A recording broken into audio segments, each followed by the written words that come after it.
जय मालकां दी, जय मालकां दी, जय मालकां दी। होर की हाल है तुहाडा सारिਆਂ ਦਾ? ठीक हो?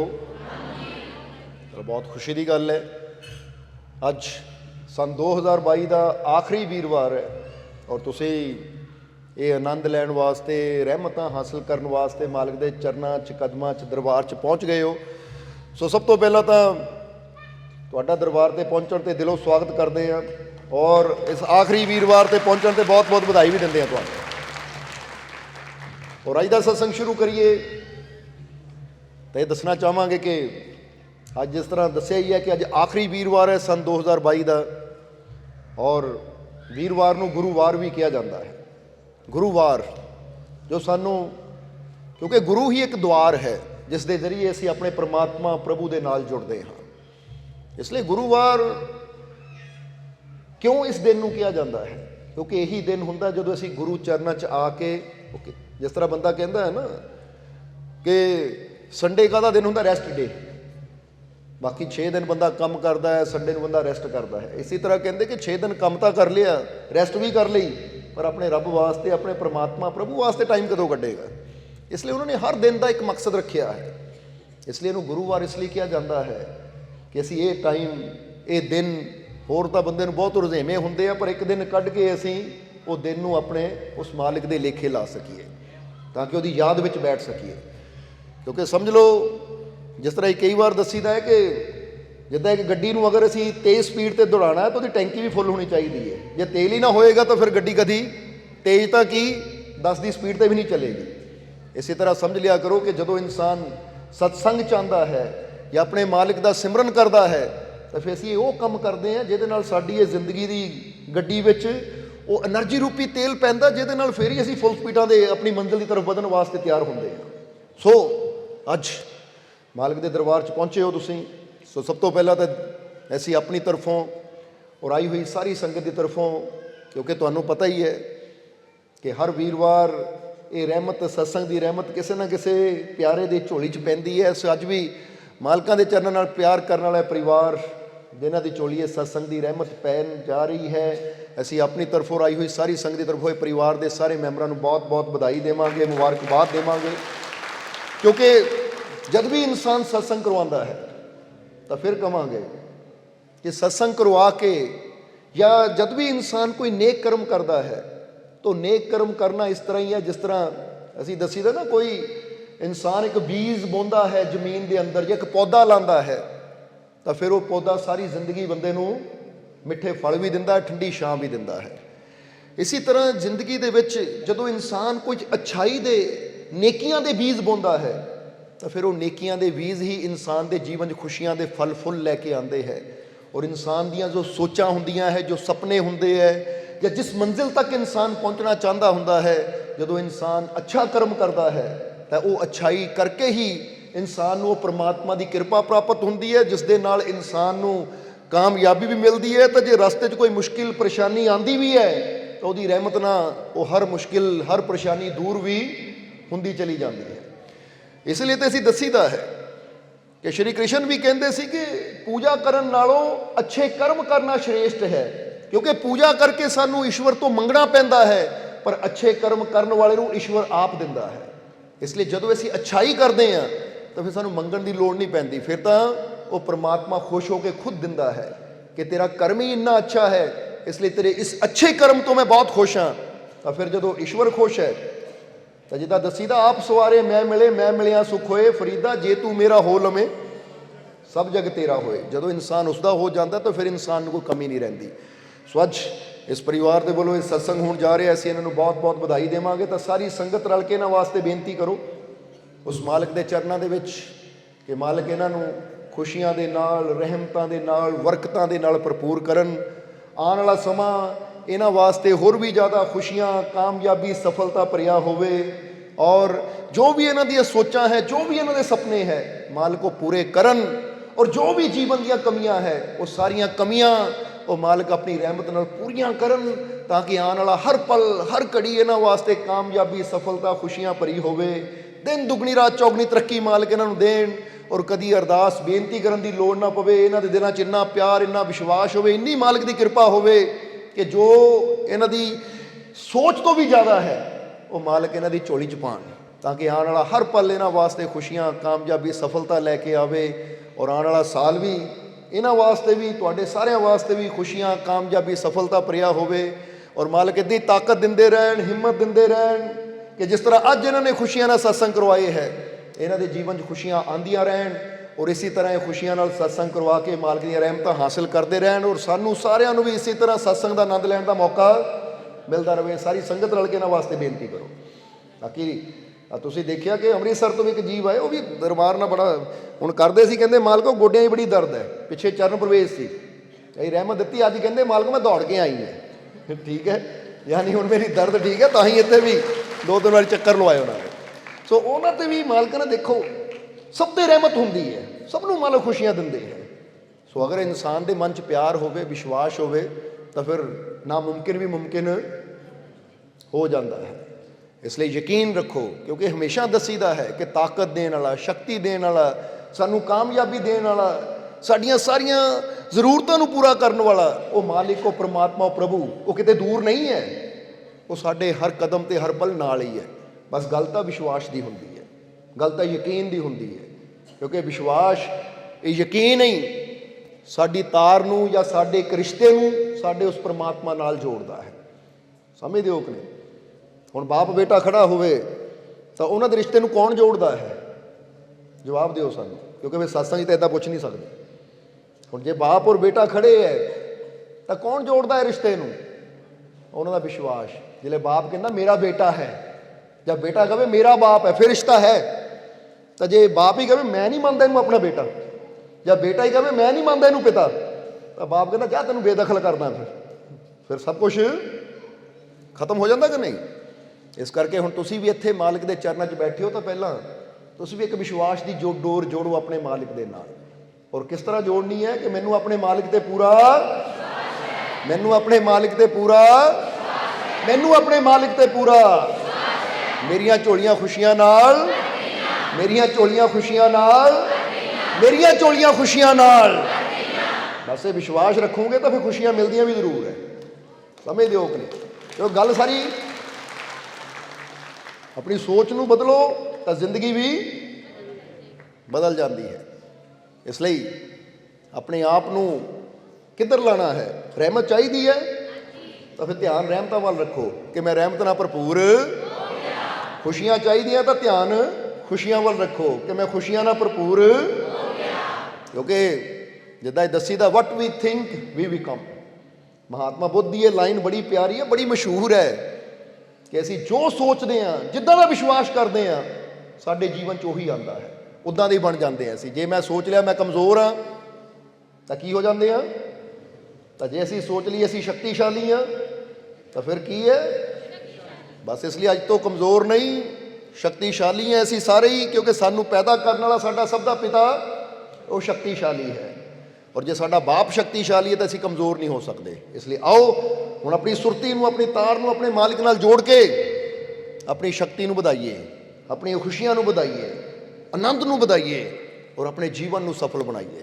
ਸੋ ਤਿਆਰ ਹੋ? ਫਿਰ ਆਓ, ਫਿਰ ਹੱਸ ਕੇ ਦਿਖਾਓ ਇੱਕ ਵਾਰੀ, ਫਿਰ ਸਮਾਈਲ ਦੇ ਨਾਲ, ਖੁਸ਼ੀ ਦੇ ਨਾਲ। ਕਿਉਂਕਿ ਜਦੋਂ ਵੀ ਮਾਲਿਕ ਦੇ ਘਰ 'ਚ ਬੈਠੋ ਸਮਾਈਲ ਲੈ ਕੇ ਬੈਠੋ, ਖੁਸ਼ੀ ਨਾਲ ਬੈਠੋ। ਸਮਝਦੇ ਹੋ ਕਿ ਨਹੀਂ? ਕਿਉਂਕਿ ਜਿੰਨਾ ਜਿੰਨਾ ਇਨਸਾਨ ਅੰਦਰ ਉਸ ਆਨੰਦ ਦੇ ਨੇੜੇ ਜਾਂਦਾ ਨਾ, ਉਹਦੀ ਖੁਸ਼ੀ, ਉਹਦੀ ਮਾਸੂਮੀਅਤ, ਉਹਦੇ ਆਨੰਦ, ਕੀ ਦੱਸੀਏ ਕੀ ਵੱਧਦਾ ਚਲਾ ਜਾਂਦਾ ਹੈ। ਜਿੱਦਾਂ ਬੱਚਾ ਨਹੀਂ ਮਾਸੂਮ ਜਿਹਾ ਹੁੰਦਾ, ਹਰ ਵੇਲੇ ਖੁਸ਼ ਰਹਿੰਦਾ ਹੈ, ਕੋਈ ਨਫ਼ਰਤ ਨਹੀਂ, ਕੋਈ ਵੈਰ ਨਹੀਂ, ਕੋਈ ਵਿਰੋਧ ਨਹੀਂ। ਹੁਣ ਤਾਂ ਕਈ ਵਾਰ ਐਸੀ ਬੈਠਦੇ ਸਾਨੂੰ ਵੀ ਲੱਗਦਾ ਹੀ ਬੱਚੇ ਹੀ ਹੋ ਗਏ ਹੈ ਨਾ, ਜਿਹੜਾ, ਕਿਉਂਕਿ ਦੱਸਣਾ ਕੀ ਚਾਹੁੰਦੇ ਆ ਕਿ ਅੰਦਰ ਦੇਖਦੇ ਆ, ਆਪਣੇ ਅੰਦਰਲੀ ਫੀਲਿੰਗ ਕੀ ਦੱਸਦੇ ਆ ਕਿ ਦੁਨੀਆ ਤੇ ਜਿੱਥੇ ਵੀ ਅੱਜ ਤੱਕ ਕਹਿਣਾ ਚਾਹੁੰਦੇ ਹਾਂ ਅਸੀਂ ਕਿ ਅੱਜ ਤੱਕ ਕਿੰਨਿਆਂ ਦੇਸ਼ਾਂ 'ਚ ਅਸੀਂ ਗਏ ਹਾਂ, ਕਿੰਨਿਆਂ ਨੂੰ ਮਿਲੇ ਹਾਂ, ਪਰ ਅੱਜ ਤੱਕ ਇੱਕ ਵੀ ਇਨਸਾਨ ਸਾਨੂੰ ਐਸਾ ਨਹੀਂ ਮਿਲਿਆ ਜਿਹਨੂੰ ਅਸੀਂ ਕਹੀਏ ਕਿ ਅਸੀਂ ਇਹਨੂੰ ਪਸੰਦ ਨਹੀਂ ਕਰਦੇ। ਸਮਝਦੇ ਹੋ ਕਿ ਨਹੀਂ? ਕੋਈ ਕਹਿ ਦੇ ਵੀ ਬਹੁਤ ਬੁਰਾ, ਪਰ ਫਿਰ ਵੀ ਸਾਨੂੰ ਅੱਛਾ ਲੱਗਦਾ ਹੈ। ਕਹਿੰਦੇ ਬੁਰਾ ਨਹੀਂ ਹੈ, ਇਹਦੇ ਅੰਦਰ ਵੀ ਅੱਛਾਈ ਹੈ, ਕਿਉਂਕਿ ਉਹ ਬੁਰਾ ਤਾਂ ਬਣਾ ਹੀ ਨਹੀਂ ਸਕਦਾ ਕਿਸੇ ਨੂੰ, ਕਿਉਂਕਿ ਉਸਨੇ, ਜਿਸਨੇ ਸੰਸਾਰ ਬਣਾਇਆ ਹੈ ਉਹ ਆਪ ਇੰਨਾ ਅੱਛਾ ਹੈ, ਤਾਂ ਫਿਰ ਬੁਰੀ ਚੀਜ਼ ਕਦੀ, ਪਰ ਇਸ ਇਨਸਾਨ ਦੀ ਸੋਚ ਹੀ ਜਿਹੜੀ ਬੁਰੇ ਪਾਸੇ ਲੱਗ ਜਾਂਦੀ ਹੈ ਤਾਂ ਇਨਸਾਨ ਬੁਰਾ ਕਰਮ ਕਰਨਾ ਸ਼ੁਰੂ ਕਰ ਦਿੰਦਾ ਹੈ, ਬੁਰੀਆਂ ਆਦਤਾਂ ਅਪਣਾ ਲੈਂਦਾ ਹੈ ਔਰ ਉਹ ਬੁਰਾ ਹੋ ਜਾਂਦਾ ਹੈ। ਨਹੀਂ ਤਾਂ ਸੰਸਾਰ 'ਤੇ ਤਾਂ ਸਭ ਕੁਝ ਅੱਛਾ ਹੀ ਅੱਛਾ ਹੈ। ਇਸ ਲਈ ਅਸੀਂ ਵੀ ਆਪਣੇ ਆਪ ਨੂੰ ਉਸ ਲੈਵਲ 'ਤੇ ਲੈ ਕੇ ਜਾਣਾ ਹੈ ਜਿੱਥੇ ਜੀਸਸ ਨੇ ਕਿਹਾ ਸੀ ਕਿ ਜੇ ਮੇਰੇ ਪਰਮ ਪਿਤਾ ਨੂੰ ਪਾਣਾ ਹੈ, ਮੇਰੇ ਪਰਮੇਸ਼ਵਰ ਦੇ, ਮੇਰੇ ਪਿਤਾ ਦੇ ਘਰ 'ਚ ਦਾਖਲ ਹੋਣਾ ਤਾਂ ਬੱਚੇ ਬਣ ਜਾਓ। ਹੁਣ ਬੱਚੇ ਦਾ ਮਤਲਬ ਇੱਦਾਂ ਬੱਚੇ ਨਹੀਂ, ਬੱਚੇ ਦਾ ਮਤਲਬ ਆਪਣੀ ਸੋਚ ਨੂੰ ਉੱਥੇ ਲਿਆਉਣਾ ਹੈ ਜਿੱਥੇ ਕੋਈ ਨਫ਼ਰਤ ਨਾ ਹੋਵੇ, ਕੋਈ ਲਾਲਚ ਨਾ ਹੋਵੇ, ਕੋਈ ਤੇਰੇ ਮੇਰੇ ਦੀ। ਜਿੱਦਾਂ ਵੱਡਾ ਹੁੰਦਾ ਨਾ, ਜ਼ਰਾ ਸਮਝ ਲੈਣਾ। ਇੱਦਾਂ ਹੀ ਸਤਸੰਗ ਨਹੀਂ ਕਰਨਾ, ਹੁਣ ਸਤਸੰਗ ਵੀ ਚੱਲੀਏ ਪਹਿਲਾਂ। ਇਸ ਲਈ ਆਓ ਫਿਰ ਹੁਣ ਕੁਝ ਚੀਜ਼ਾਂ ਇਹਦੇ ਬਾਰੇ ਸਤਸੰਗ 'ਚ ਸਮਝਾਵਾਂਗੇ। ਸੋ ਇੱਕ ਵਾਰ ਫਿਰ ਅਸੀਂ ਇਸ ਪਰਿਵਾਰ ਦੇ ਮੈਂਬਰਾਂ ਨੂੰ ਬਹੁਤ ਬਹੁਤ ਵਧਾਈ, ਬਹੁਤ ਬਹੁਤ ਮੁਬਾਰਕਬਾਦ, ਕਿਉਂਕਿ ਬਹੁਤ ਰਹਿਮਤਾਂ ਲੈ ਕੇ ਜਾਣੀਆਂ ਜਿਨ੍ਹਾਂ ਨੇ, ਔਰ ਇਹਨਾਂ ਰਹਿਮਤਾਂ ਵਾਸਤੇ ਇੱਕ ਵਾਰ ਫਿਰ ਸਾਡੇ ਵੱਲੋਂ ਔਰ ਸਾਰੀ ਸੰਗਤ ਦੀ ਤਰਫੋਂ ਬਹੁਤ ਬਹੁਤ ਵਧਾਈ ਇਹਨਾਂ ਨੂੰ। ਜੈ ਮਾਲਕ।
ਸ਼ੁਰੂ ਕਰਦੇ ਹਾਂ ਉਸ ਦੋ ਜਹਾਨ ਦੇ ਪਾਲਣਹਾਰ ਦਾ ਨਾਮ ਲੈ ਕੇ, ਜੋ ਸਭ 'ਤੇ ਬਹੁਤ ਹੀ ਰਹਿਮਤਾਂ ਔਰ ਬਖਸ਼ਿਸ਼ਾਂ ਕਰਨੇ ਵਾਲਾ ਹੈ। ਅੱਜ ਦੇ ਸਤਸੰਗ ਦੀ ਸ਼ੁਰੂਆਤ ਅਸੀਂ ਸੰਤ ਪਲਟੂ ਦਾਸ ਜੀ ਦੇ ਇੱਕ ਬੜੇ ਪਿਆਰੇ ਸ਼ਬਦ ਤੋਂ ਕਰਾਂਗੇ, ਕਿਉਂਕਿ ਸੰਤ ਪਲਟੂ, ਪਹਿਲਾਂ ਥੋੜ੍ਹਾ ਜਿਹਾ ਇਹਨਾਂ ਬਾਰੇ ਦੱਸ ਦਈਏ ਕਿ ਸੰਤ ਪਲਟੂ ਦਾ ਬਚਪਨ ਦਾ ਨਾਮ ਕੀ ਸੀ। ਇਹ ਕਿਤੇ ਲਿਖਤ ਵਿੱਚ ਨਹੀਂ ਆਉਂਦਾ। ਬਸ ਉਹਨਾਂ ਦਾ ਨਾਮ ਪਲਟੂ ਦਾਸ ਕਿੱਦਾਂ ਮਸ਼ਹੂਰ ਹੋਇਆ ਕਿ ਇੱਕ ਦਿਨ ਉਹਨਾਂ ਦੇ ਗੁਰੂ, ਜਿਨ੍ਹਾਂ ਦਾ ਨਾਮ ਸੀ ਗੁਰੂ ਗੋਬਿੰਦ ਦਾਸ, ਜੋ ਸੰਤ ਪਲਟੂ ਦਾਸ ਜੀ ਦੇ ਗੁਰੂ ਸੀ, ਕਹਿੰਦੇ ਇੱਕ ਦਿਨ ਜਦੋਂ ਪਹਿਲੀ ਵਾਰ ਮੁਲਾਕਾਤ ਹੋਈ ਸੰਤ ਪਲਟੂ ਦਾਸ ਜੀ ਦੀ ਆਪਣੇ ਗੁਰੂ ਦੇ ਨਾਲ, ਤਾਂ ਉਸ ਵੇਲੇ ਗੋਬਿੰਦ ਦਾਸ ਜੀ ਬੈਠੇ ਹੋਏ ਸੀ ਔਰ ਸੰਤ ਪਲਟੂ ਨੇ ਦੇਖਿਆ ਕਿ ਕੁਝ ਲੋਕ ਉਹਨਾਂ ਦੇ ਕੋਲ ਬੈਠੇ ਹੋਏ ਹੈ ਔਰ ਉਹਨਾਂ ਦੇ ਪ੍ਰਵਚਨ ਸੁਣ ਰਹੇ ਹੈ। ਤਾਂ ਪਲਟੂ ਦਾਸ ਜੀ ਵੀ ਜਾ ਕੇ ਪਿੱਛੇ ਬੈਠ ਗਏ ਔਰ ਜਦੋਂ ਗੁਰੂ ਦੇ ਵਚਨ ਸੁਣ ਰਹੇ ਹੈ ਕਿ ਗੁਰੂ ਕੀ ਸਮਝਾ ਰਹੇ, ਗੋਬਿੰਦ ਦਾਸ ਜੀ ਦੀ ਜ਼ੁਬਾਨ ਤੋਂ ਕੀ ਨਿਕਲ ਰਿਹਾ ਹੈ ਕਿ ਆਪਣੀ ਸੁਰਤੀ ਨੂੰ ਪਲਟੋ, ਇਹ ਸੰਸਾਰ ਦੀ ਤਰਫੋਂ ਹਟਾ ਕੇ ਜਿਸਨੇ ਸੰਸਾਰ ਨੂੰ ਪੈਦਾ ਕੀਤਾ ਉਸ ਦੀ ਤਰਫ ਜੋੜੋ। ਕਿਉਂਕਿ ਇਹਨਾਂ ਅੱਖਾਂ ਨਾਲ ਦੁਨੀਆ ਤਾਂ ਦੇਖਦੇ ਆ, ਪਰ ਅਗਰ ਇਹ ਦੁਨੀਆ ਨੂੰ ਬਣਾਉਣ ਵਾਲੇ ਉਸ ਪ੍ਰਭੂ ਨੂੰ ਨਾ ਦੇਖਿਆ ਜਾਂ ਉਹਦੀ ਤਲਾਸ਼ ਨਾ ਕੀਤੀ ਤਾਂ ਕਹਿੰਦੇ ਫਿਰ ਜੀਵਨ ਇਹ ਵਿਅਰਥ ਮੰਨਿਆ ਜਾਂਦਾ ਹੈ। ਇਸ ਲਈ ਗੋਬਿੰਦ ਦਾਸ ਜੀ ਜਦੋਂ ਇਦਾਂ ਦੀ ਗੱਲ ਸਮਝਾ ਰਹੇ ਸੀ ਤਾਂ ਬਾਕੀ ਤਾਂ ਸੁਣ ਰਹੇ ਹੈ, ਪਰ ਸੰਤ ਪਲਟੂ ਨੇ ਆਪਣੀ ਅੱਖਾਂ ਬੰਦ ਕਰ ਲਈਆਂ। ਜਿਸ ਵੇਲੇ ਅੱਖਾਂ ਬੰਦ ਕੀਤੀਆਂ ਤਾਂ ਅੱਖਾਂ ਬੰਦ ਕਰਕੇ ਉਹ ਬੈਠੇ ਹੈ, ਤਾਂ ਗੋਬਿੰਦ ਦਾਸ ਜੀ ਨੇ ਜਦੋਂ ਧਿਆਨ ਮਾਰਿਆ ਕਿ ਬਾਕੀ ਸਾਰੇ ਅੱਖਾਂ ਖੋਲ੍ਹ ਕੇ ਦੇਖ ਰਹੇ ਹੈ ਔਰ ਇਹ ਜਿਹੜਾ ਪਿੱਛੇ ਬੈਠਾ ਨੌਜਵਾਨ ਹੈ ਇਹ ਅੱਖਾਂ ਬੰਦ ਕਰਕੇ ਬੈਠਾ ਹੈ। ਹੁਣ ਜਦੋਂ ਉਹਦੀ ਤਰਫ ਦੇਖਿਆ ਤਾਂ ਦੇਖ ਕੇ ਗੋਬਿੰਦ ਦਾਸ ਜੀ ਨੇ ਮੁਸਕਰਾ ਕੇ ਕਿਹਾ, ਕਹਿੰਦੇ ਬੇਟਾ ਅੱਖਾਂ ਖੋਲ, ਅੱਖਾਂ ਖੋਲ। ਹੁਣ ਪਲਟੂ ਦਾਸ ਜੀ ਨੇ ਜਦੋਂ ਅੱਖਾਂ ਖੋਲੀਆਂ ਔਰ ਗੋਬਿੰਦ ਦਾਸ ਜੀ ਦਾ ਚਿਹਰਾ ਦੇਖਿਆ ਤਾਂ ਚਿਹਰਾ ਦੇਖ ਕੇ ਮੁਸਕਰਾਏ। ਤਾਂ ਗੋਬਿੰਦ ਦਾਸ ਜੀ ਕਹਿੰਦੇ ਬੇਟਾ ਬਾਕੀ ਅੱਖਾਂ ਖੋਲ ਕੇ ਸੁਣ ਰਹੇ, ਤੂੰ ਅੱਖਾਂ ਬੰਦ ਕਿਉਂ ਕੀਤੀਆਂ ਹੈ? ਕਹਿੰਦਾ ਸਤਿਗੁਰੂ ਤੁਸੀਂ ਕਿਹਾ ਹੈ ਕਿ ਹੈ ਗੁਰੂਦੇਵ ਤੁਸੀਂ ਕਿਹਾ, ਹਾਲਾਂਕਿ ਉਸਨੇ ਗੁਰੂ ਬਣਾਇਆ ਨਹੀਂ ਪਰ ਗੁਰੂ ਜੀ ਕਿਹਾ ਉਸਨੇ ਕਿ ਗੁਰੂ ਜੀ ਤੁਸੀਂ ਕਿਹਾ ਹੈ ਕਿ ਦੁਨੀਆ ਨੂੰ ਦੇਖ ਲਿਆ, ਔਰ ਸੰਸਾਰ ਨੂੰ ਦੇਖ ਵੀ ਲਿਆ ਤਾਂ ਕੀ ਫਾਇਦਾ ਅਗਰ ਸੰਸਾਰ ਨੂੰ ਬਣਾਉਣ ਵਾਲੇ ਨੂੰ ਮਹਿਸੂਸ ਨਾ ਕੀਤਾ, ਅਗਰ ਉਹਨੂੰ ਨਾ ਦੇਖਣ ਦੀ ਕੋਸ਼ਿਸ਼ ਕੀਤੀ। ਸੋ ਮਹਾਰਾਜ ਮੈਂ ਇਹੀ ਕਰ ਰਿਹਾ ਹਾਂ ਕਿ ਦੁਨੀਆ ਬਹੁਤ ਦੇਖ ਲਈ, ਹੁਣ ਤੁਹਾਡੀ ਇਹ ਗੱਲ ਸੁਣ ਕੇ ਮੇਰਾ ਦਿਲ ਕਰਦਾ ਹੈ ਕਿ ਪਲਟਾਂ ਆਪਣੇ ਅੰਦਰ ਨੂੰ, ਜਿੱਦਾਂ ਤੁਸੀਂ ਕਿਹਾ ਪਲਟੋ, ਬਾਹਰ ਨੂੰ ਬਹੁਤ ਦੇਖ ਲਿਆ, ਅੰਦਰ ਨੂੰ ਪਲਟੋ, ਅੰਦਰ ਦੇਖੋ। ਔਰ ਹੁਣ ਮੈਂ ਉਹੀ ਦੇਖਣ ਦੀ ਕੋਸ਼ਿਸ਼ ਕਰ ਰਿਹਾ। ਤਾਂ ਗੋਬਿੰਦ ਦਾਸ ਜੀ ਨੇ ਮੁਸਕਰਾ ਕੇ ਕਿਹਾ, ਕਹਿੰਦੇ ਕਮਾਲ ਦੀ ਗੱਲ ਹੈ ਵੀ ਆ ਬਾਕੀ ਕਿੰਨੇ ਕਿੰਨੇ ਮਹੀਨੇ ਕਿੰਨੇ ਕਿੰਨੇ ਸਾਲ ਹੋ ਗਏ ਸੁਣਦਿਆਂ ਨੂੰ, ਉਹ ਤੂੰ ਪਹਿਲੀ ਵਾਰ ਸੁਣਿਆ, ਪਹਿਲੀ ਵਾਰੀ ਪਲਟੂ ਬਣ ਗਿਆ, ਪਹਿਲੀ ਵਾਰੀ ਪਲਟ ਗਿਆ, ਯਾਨੀ ਪਹਿਲੀ ਵਾਰੀ ਤਲਾਸ਼ ਕਰਨੀ ਸ਼ੁਰੂ ਕਰ ਦਿੱਤੀ। ਇਸ ਲਈ ਕਹਿੰਦੇ ਤੂੰ ਤਾਂ ਪਲਟੂ ਹੈ, ਬੜੀ ਜਲਦੀ ਪਲਟ ਗਿਆ। ਤਾਂ ਉਸ ਵੇਲੇ ਪੁੱਛਿਆ ਤੇਰਾ ਨਾਮ ਕੀ ਹੈ? ਉਹ ਕਹਿੰਦੇ ਜੀ ਹੁਣ ਸਤਿਗੁਰ ਨੇ ਪਲਟੂ ਕਹਿਤਾ ਤਾਂ ਮੇਰਾ ਨਾਮ ਪਲਟੂ ਹੀ ਹੈ। ਤੇਰਾ ਸਮਝਣਾ, ਕਿਉਂਕਿ ਜੋ ਮੁਖ ਦੇ ਵਿੱਚੋਂ ਨਿਕਲ ਗਿਆ। ਤਾਂ ਕਹਿੰਦੇ ਸਾਧੂ ਬੋਲੇ ਸਹਿਜ ਸੁਭਾਅ। ਸੋ ਕਹਿੰਦੇ ਸੰਤ ਪਲਟੂ ਜੀ ਨੇ ਉਸ ਤੋਂ ਬਾਅਦ ਕਦੀ ਆਪਣੇ ਪੁਰਾਣੇ ਨਾਮ ਦਾ ਜ਼ਿਕਰ ਹੀ ਨਹੀਂ ਕੀਤਾ। ਬਸ ਜਿਹੜਾ ਹੀ ਪੁੱਛੇ ਮੇਰਾ ਨਾਮ ਪਲਟੂ ਹੈ, ਕਿਉਂਕਿ ਮੁਰਸ਼ਿਦ ਦੇ ਮੂੰਹ ਚੋਂ, ਗੁਰੂ ਦੇ ਮੂੰਹ ਚੋਂ ਮੇਰੇ ਵਾਸਤੇ ਪਲਟੂ ਸ਼ਬਦ ਨਿਕਲਿਆ। ਇਸ ਲਈ ਇਤਿਹਾਸ ਵਿੱਚ ਅਗਰ ਉਹਨਾਂ ਦੀ ਜੀਵਨ ਸਾਖੀ ਪੜ੍ਹੀਏ ਨਾ, ਇਹ ਜੀਵਨ ਪੁਸਤਕ ਪੜ੍ਹੀਏ, ਤਾਂ ਉਹਦੇ 'ਚ ਵੀ ਵੇਰਵਾ ਇਹੀ ਆਏਗਾ ਕਿ ਬਈ ਉਹਨਾਂ ਦਾ ਅਸਲੀ ਨਾਮ ਕੀ ਸੀ ਇਹ ਤਾਂ ਪਤਾ ਨਹੀਂ, ਪਰ ਗੁਰੂ ਨੇ ਨਾਮ ਦਿੱਤਾ ਪਲਟੂ, ਤਾਂ ਉਹਨਾਂ ਨੇ ਆਪਣੇ ਆਪ ਨੂੰ ਪਲਟੂ ਕਹਿਣਾ ਸ਼ੁਰੂ ਕਰ ਦਿੱਤਾ। ਹੁਣ ਪਲਟੂ ਦਾ ਮਤਲਬ ਕੀ ਹੈ? ਜੋ ਪਲਟ ਜਾਂਦਾ ਹੈ। ਸਮਝਦੇ ਹੋ ਕਿ ਨਹੀਂ? ਇਸ ਕਰਕੇ ਅੱਜ ਜੇ ਸਤਸੰਗ 'ਚ ਅਸੀਂ ਆਏ ਹਾਂ ਨਾ, ਬਸ ਐਸੇ ਵੀ ਉਹ ਪਲਟਣ ਦੀ ਕਲਾ ਸਿੱਖਣੀ ਹੈ। ਪਲਟਣ ਦੀ ਕਲਾ ਕਿੱਦਾਂ ਸਿੱਖਣੀ ਹੈ? ਪਲਟਣਾ ਕਿਹਨੂੰ ਕਹਿੰਦੇ ਆ? ਸਮਝਦੇ ਹੋ ਕਿ ਨਹੀਂ ਤੁਸੀਂ? ਕਿ ਇੱਕ ਬੰਦਾ ਕ੍ਰੋਧ ਦੀ ਤਰਫ ਹੈ, ਉਹਦਾ ਮੂੰਹ ਕ੍ਰੋਧ ਦੀ ਤਰਫ ਹੈ, ਉਹਦੇ ਅੰਦਰ ਗੁੱਸਾ ਹੈ, ਹੁਣ ਅਚਾਨਕ ਪਲਟ ਜਾਵੇ ਤਾਂ ਪਲਟ ਕੇ ਮੁਖ ਕਿੱਧਰ ਹੋ ਜਾਂਦਾ? ਸ਼ਾਂਤੀ ਦੀ ਤਰਫ। ਕਹਿਣਾ ਬੜਾ ਜਲਦੀ ਪਲਟ ਗਿਆ ਭਾਈ, ਪਹਿਲਾਂ ਤਾਂ ਤੇਰਾ ਮੂੰਹ ਪੂਰਬ ਵੱਲ ਸੀ, ਹੁਣ ਪੱਛਮ ਵੱਲ ਹੋ ਗਿਆ, ਉੱਤਰ ਵੱਲ ਸੀ, ਦੱਖਣ ਵੱਲ ਹੋ ਗਿਆ, ਬੜਾ ਕ੍ਰੋਧੀ ਸੀ, ਅਚਾਨਕ ਹੀ ਬਦਲ ਗਿਆ। ਜ਼ਰਾ ਸਮਝਣਾ, ਕਿਉਂਕਿ ਬਦਲਾਵ ਜੀਵਨ 'ਚ ਹੋਣਾ ਚਾਹੀਦਾ ਹੈ, ਪਰ ਬਦਲਾਵ ਅੱਛਾ ਹੋਣਾ ਚਾਹੀਦਾ ਹੈ। ਬੁਰਾ ਬਦਲਾਵ ਜੀਵਨ 'ਚ ਕਦੀ ਕਬੂਲ ਨਾ ਕਰੋ। ਇਸ ਲਈ ਚੈੱਕ ਕਰੋ ਕਿ ਮੇਰੇ ਜੀਵਨ 'ਚ ਬਦਲਾਵ ਹੋਵੇ ਤਾਂ ਹਮੇਸ਼ਾ ਅੱਛਾ ਹੋਵੇ, ਜੋ ਮੇਰੇ ਜੀਵਨ ਨੂੰ ਬਿਹਤਰ ਬਣਾਵੇ। ਸਮਝਦੇ ਹੋ ਕਿ ਨਹੀਂ? ਔਰ ਜਿਹੜੀ ਚੀਜ਼ ਮੇਰੇ ਜੀਵਨ ਨੂੰ ਖਰਾਬ ਕਰਨ ਵਾਲੀ ਹੈ, ਜਾਂ ਮੇਰੇ ਜੀਵਨ ਨੂੰ ਬਰਬਾਦ ਕਰਨ ਵਾਲੀ ਹੈ, ਮੇਰੇ ਜੀਵਨ ਨੂੰ ਗਿਰਾਉਣ ਵਾਲੀ ਹੈ, ਐਸੀ ਚੀਜ਼ ਤੋਂ ਹਮੇਸ਼ਾ ਆਪਣੇ ਆਪ ਨੂੰ ਬਚਾ ਕੇ ਰੱਖਣਾ ਚਾਹੀਦਾ ਹੈ। ਇਹੀ ਸੰਤ ਪਲਟੂ ਦਾਸ ਜੀ ਦੱਸ ਰਹੇ ਹੈ। ਇਸ ਲਈ ਇੱਥੇ ਸੰਤ ਪਲਟੂ ਜਿਹੜੇ ਪਲਟੇ ਤਾਂ ਵਾਕਈ ਉਹਨਾਂ ਨੇ ਇਦਾਂ ਦੇ ਪਲਟੇ ਕਿ ਫਿਰ ਅੰਦਰ ਸੁਰਤੀ ਨੂੰ ਉਹ ਪਰਮਾਨੰਦ ਨਾਲ ਜੋੜ ਲਿਆ। ਔਰ ਉਹੀ ਆਪਣੀ ਬਾਣੀ ਦੇ ਵਿੱਚ ਇੱਕ ਵਾਰ ਜਦੋਂ ਉਹਨਾਂ ਨੂੰ ਉਸ ਮੰਜ਼ਿਲ ਦੀ ਪ੍ਰਾਪਤੀ ਹੋਈ, ਕਿਉਂਕਿ ਪਹਿਲਾਂ ਇਨਸਾਨ ਸਿੱਖਦਾ ਹੈ, ਪਰ ਜਦੋਂ ਸਿੱਖਦਾ ਸਿੱਖਦਾ ਮਿਹਨਤ ਕਰਦਾ ਕਰਦਾ ਉਸ ਮੰਜ਼ਿਲ ਤੱਕ ਪਹੁੰਚ ਜਾਂਦਾ ਤਾਂ ਫਿਰ ਆਪ, ਜਿੱਦਾਂ ਅਸੀਂ ਕਈ ਵਾਰ ਦੱਸਿਆ ਨਾ ਕਿ ਪਹਿਲਾਂ ਇੱਕ ਨੌਜਵਾਨ ਹੁੰਦਾ ਹੈ ਜੋ ਕਾਲਜ ਵਿੱਚ ਜਾ ਕੇ ਸਿੱਖਿਆ ਲੈਂਦਾ ਹੈ, ਬਚਪਨ ਤੋਂ ਸਿੱਖਿਆ ਸਟਾਰਟ ਕਰਦਾ ਹੈ, ਸ਼ੁਰੂ ਕਰਦਾ ਹੈ, ਫਿਰ ਸਕੂਲ ਤੋਂ ਕਾਲਜ ਪਹੁੰਚਦਾ ਪਹੁੰਚਦਾ ਟੈਸਟ ਦਿੰਦਾ ਹੈ, ਔਰ ਟੈਸਟ ਪਾਸ ਕਰਕੇ ਇੱਕ ਦਿਨ ਟੀਚਰ ਦੀ ਕੁਰਸੀ ਤੇ ਆਪ ਬੈਠ ਜਾਂਦਾ, ਫਿਰ ਬੱਚਿਆਂ ਨੂੰ ਪੜ੍ਹਾਉਂਦਾ ਹੈ। ਪਹਿਲਾਂ ਆਪ ਮਿਹਨਤ ਕਰਕੇ ਉੱਥੇ ਪਹੁੰਚਣਾ ਪੈਂਦਾ ਹੈ, ਔਰ ਫਿਰ ਜਦੋਂ ਉਹ ਮੰਜ਼ਿਲ ਮਿਲ ਜਾਂਦੀ ਹੈ ਤਾਂ ਫਿਰ ਕੀ ਹੁੰਦਾ ਹੈ? ਜਿੱਦਾਂ ਅਸੀਂ ਇੱਕ ਜਗ੍ਹਾ ਜ਼ਿਕਰ ਕੀਤਾ ਸੀ ਮਹਾਤਮਾ ਬੁੱਧ ਦਾ, ਇੱਥੇ ਵੀ ਕਰਨਾ ਚਾਹਾਂਗੇ ਕਿ ਜਦੋਂ ਮਹਾਤਮਾ ਬੁੱਧ ਨੂੰ ਗਿਆਨ ਹੋਇਆ, ਮਹਾਤਮਾ ਬੁੱਧ ਨੇ ਉਸ ਆਨੰਦ ਨੂੰ ਜਾਣਿਆ, ਤਾਂ ਕਿੰਨੇ ਮਹੀਨੇ ਬੋਲੇ ਨੇ, ਕਿੰਨੇ ਦਿਨ ਚੁੱਪ ਕਰਕੇ ਬੈਠੇ ਰਹੇ, ਤਾਂ ਫਿਰ ਅੰਦਰੋਂ ਹੀ ਪਰਮਾਤਮਾ ਦੀ ਆਵਾਜ਼ ਆਈ ਕਿ ਬਈ ਹੁਣ ਉੱਠ ਔਰ ਸੰਸਾਰ ਦੀ ਤਰਫ ਜਾ, ਸੰਸਾਰ ਨੂੰ ਸਮਝਾ। ਤਾਂ ਮਹਾਤਮਾ ਬੁੱਧ ਨੇ ਕਿਹਾ, ਹੇ ਪ੍ਰਭੂ, ਹੇ ਪ੍ਰਮਾਤਮਾ, ਮੈਨੂੰ ਸੰਸਾਰ ਦੀ ਲੋੜ ਨਹੀਂ ਹੈ, ਮੇਰੀਆਂ ਸਾਰੀਆਂ ਇੱਛਾਵਾਂ ਹੀ ਖਤਮ ਹੋ ਗਈਆਂ। ਕਿਉਂਕਿ ਇੱਥੇ ਵੀ ਦੱਸਣਾ ਚਾਹਾਂਗੇ ਕਿ ਮਹਾਤਮਾ ਬੁੱਧ ਨੂੰ ਕਿਸੇ ਨੇ ਪੁੱਛਿਆ ਸੀ ਮੋਕਸ਼ ਕੀ ਹੈ, ਮੁਕਤੀ ਕੀ ਹੈ, ਤਾਂ ਮਹਾਤਮਾ ਬੁੱਧ ਕਹਿੰਦੇ ਜਦੋਂ ਤੇਰੇ ਅੰਦਰ ਦੀਆਂ ਸਾਰੀਆਂ ਇੱਛਾਵਾਂ ਖਤਮ ਹੋ ਜਾਣ, ਸਮਝ ਲੈ ਉਹੀ ਮੋਕਸ਼ ਹੈ, ਉਹੀ ਮੁਕਤੀ ਹੈ। ਜਦੋਂ ਕੋਈ ਅੰਦਰ ਇੱਛਾ ਰਵੇ ਹੀ ਨਾ। ਇਹ ਮਹਾਤਮਾ ਬੁੱਧ ਦੀ ਬਾਣੀ ਹੈ। ਉਹ ਕਹਿੰਦੇ ਮੇਰੀ ਇੱਛਾ ਹੀ ਖਤਮ ਹੋ ਗਈ।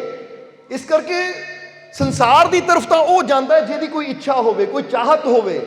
ਇਸ ਲਈ ਹੈ ਮੇਰੇ ਪ੍ਰਭੂ, ਮੈਂ ਉਹ ਆਨੰਦ ਨੂੰ ਪਾ ਲਿਆ ਕਿ ਹੁਣ ਕੋਈ ਇੱਛਾ ਹੈ ਹੀ ਨਹੀਂ, ਇਸ ਲਈ ਮੈਨੂੰ ਨਹੀਂ ਲੱਗਦਾ ਮੈਨੂੰ ਕਿਤੇ ਜਾਣ ਦੀ ਲੋੜ ਹੈ। ਤਾਂ ਉਸ ਵੇਲੇ ਅੰਦਰੋਂ ਆਵਾਜ਼ ਆਈ ਪ੍ਰਭੂ ਦੀ, ਪਰਮਾਤਮਾ ਦੀ, ਕਿ ਠੀਕ ਹੈ, ਤੈਨੂੰ ਸੰਸਾਰ ਦੀ ਲੋੜ ਨਹੀਂ ਹੈ, ਤੈਨੂੰ ਸੰਸਾਰ ਦੀ ਕੋਈ ਇੱਛਾ ਨਹੀਂ ਹੈ, ਕੋਈ ਜ਼ਰੂਰਤ ਨਹੀਂ ਹੈ, ਲੋੜ ਨਹੀਂ ਹੈ, ਪਰ ਇਹ ਸੰਸਾਰ ਨੂੰ ਤੇਰੀ ਲੋੜ ਹੈ। ਸਮਝ ਲਿਓ ਕਿ ਨਹੀਂ? ਇਹ ਸੰਸਾਰ ਨੂੰ ਤੇਰੀ ਲੋੜ ਹੈ। ਔਰ ਕਿਹੜੀ ਲੋੜ ਹੈ? ਕਿ ਜਿਸ ਆਨੰਦ ਨੂੰ ਤੂੰ ਜਾਣਿਆ ਹੈ, ਜਿਸ ਸ਼ਾਂਤੀ ਨੂੰ ਤੂੰ ਪਾਇਆ ਹੈ, ਜਿਸ ਖੁਸ਼ੀ ਨੂੰ ਆਪਣੇ ਅੰਦਰ ਮਹਿਸੂਸ ਕੀਤਾ ਹੈ, ਹੁਣ ਇਹ ਲੋੜ ਹੈ ਇਸ ਸੰਸਾਰ ਨੂੰ ਤਾਂ ਕਿ ਸੰਸਾਰ ਨੂੰ ਦਿਸ਼ਾ ਦਿਖਾਵੇਂ, ਦੱਸੇ ਕਿ ਉਹ ਆਨੰਦ ਤੱਕ ਕਿੱਦਾਂ ਪਹੁੰਚਿਆ ਜਾਂਦਾ ਹੈ, ਉਹ ਆਨੰਦ ਨੂੰ ਕਿੱਦਾਂ ਪਾਇਆ ਜਾਂਦਾ ਹੈ। ਇਸ ਲਈ ਫਿਰ ਕਵਾਂਗੇ, ਅਗਰ ਤੁਹਾਡੇ ਜੀਵਨ 'ਚ ਖੁਸ਼ੀ ਹੈ ਨਾ, ਤਾਂ ਇਹ ਨਾ ਸੋਚੋ ਕਮਰੇ ਨੂੰ ਬੰਦ ਕਰਕੇ ਅੰਦਰ ਹੀ ਖੁਸ਼ ਹੋਈ ਜਾਵਾਂ, ਤਾਂ ਫਿਰ ਖੁਸ਼ੀ ਨੂੰ ਵੰਡੋ, ਤਾਂ ਕਿ ਤੁਹਾਡੀ ਹਿੰਮਤ ਦੇਣ ਨਾਲ, ਤੁਹਾਡੇ ਚਾਰ ਬੋਲ ਬੋਲਣ ਨਾਲ, ਤੁਹਾਡੀ ਅੱਛੀ ਗੱਲ ਕਹਿਣ ਨਾਲ ਅਗਰ ਦੂਜੇ ਦੀ ਜੀਵਨ ਦੇ ਵਿੱਚ ਵੀ ਖੁਸ਼ੀਆਂ ਦੇ ਦੀਪਕ ਜਗਦੇ ਹੈ, ਤਾਂ ਫਿਰ ਸਮਝ ਲਓ ਖੁਸ਼ੀ ਨੂੰ ਤੁਸੀਂ ਫੈਲਾ ਰਹੇ ਹੋ, ਵਧਾ ਰਹੇ ਹੋ। ਸਮਝਦੇ ਹੋ ਕਿ ਨਹੀਂ? ਇਸੇ ਲਈ ਤਾਂ ਸਭ ਤੋਂ ਬੜੀ ਨੇਕੀ ਕੀ ਹੈ, ਜਰਾ ਹੁਣ ਗੌਰ ਕਰਨਾ। ਕਹਿੰਦੇ ਨੇਕ ਕਰਮ ਕੀ ਹੈ? ਤਾਂ ਉਸ ਵੇਲੇ ਬਾਬਾ ਫਰੀਦ ਨੂੰ ਕਿਸੇ ਨੇ ਪੁੱਛਿਆ ਸੀ ਨੇਕ ਕਰਮ ਕੀ ਹੈ? ਬਾਬਾ ਫਰੀਦ ਕਹਿੰਦੇ ਇਹ ਵੀ ਨੇਕੀ ਹੈ ਕਿ ਜੇ ਤੂੰ ਖਾਣਾ ਖਾ ਲੈ ਨਾ, ਤੇਰਾ ਪੇਟ ਭਰਿਆ ਹੈ ਔਰ ਤੇ ਕੋ ਰੋਟੀ ਬਚੀ ਹੈ, ਤਾਂ ਕਿਸੇ ਭੁੱਖੇ ਨੂੰ ਖਿਲਾ ਦੇ। ਸਮਝਦੇ ਹੋ ਕਿ ਨਹੀਂ? ਤਾਂ ਕਹਿੰਦੇ ਮਹਾਰਾਜ ਅਗਰ ਮੇਰੇ ਕੋ ਦੋ ਹੈ ਔਰ ਮੇਰੀ ਭੁੱਖ, ਯਾਨੀ ਮੇਰੀ ਵੀ ਭੁੱਖ ਹੈ, ਮੇਰੀ ਭੁੱਖ ਪੂਰੀ ਨਹੀਂ ਹੋਈ, ਮੇਰੇ ਕੋ ਦੋ ਹੈ, ਕਹਿੰਦੇ ਫਿਰ ਇੱਕ ਤੂੰ ਖਾ ਲੈ, ਇੱਕ ਉਹਨੂੰ ਦੇ ਦੇ। ਇਹ ਵੀ ਇੱਕ, ਇਹ ਉਸ ਤੋਂ ਵੀ ਬੜੀ ਨੇਕੀ ਹੈ। ਸੋ ਨੇਕੀ ਦਾ ਮਤਲਬ ਕੀ ਹੈ ਕਿ ਸਿਰਫ ਆਪਣੇ ਬਾਰੇ ਨਹੀਂ ਸੋਚਣਾ, ਇੱਦਾਂ ਦੇ ਕਰਮ ਕਰਨੇ ਆ ਜਿਨ੍ਹਾਂ ਅਸੀਂ ਦੂਜੇ ਦਾ ਵੀ ਕੁਝ ਭਲਾ ਕਰ ਸਕੀਏ, ਦੂਜੇ ਬਾਰੇ ਵੀ ਸੋਚ ਸਕੀਏ। ਕਹਿੰਦੇ ਇਹ ਨੇਕੀ ਸਾਡੇ ਰੱਬ ਨੂੰ ਖੁਸ਼ ਕਰਦੀ ਹੈ। ਇਸ ਲਈ ਇੱਧਰ ਸੰਤ ਪਲਟੂ ਦਾਸ ਦੀ ਗੱਲ ਤੇ ਆਈਏ ਕਿ ਸੰਤ ਪਲਟੂ ਦਾਸ ਜਦੋਂ ਉਸ ਮੰਜ਼ਿਲ ਤੇ ਪਹੁੰਚੇ और फिर बैठे अपने प्यारियां दे कोल। वीडियो अच्छी लगी हो तो कृपया से शेयर जरूर करें। आपके शेयर करने से अगर किसी की जिंदगी में अच्छा बदलाव आता है, पॉजिटिव चेंज आती है, तो ये भी आपकी तरफ से किया गया एक नेक कर्म होगा, एक सेवा होगी। तो वीडियो को शेयर जरूर करें और वीडियो देखने के लिए सर्व संजय दरबार कांटियां शरीफ यूट्यूब चैनल को सब्सक्राइब करें और फेसबुक पेज को फॉलो करना ना भूलें। जय माता दी। जय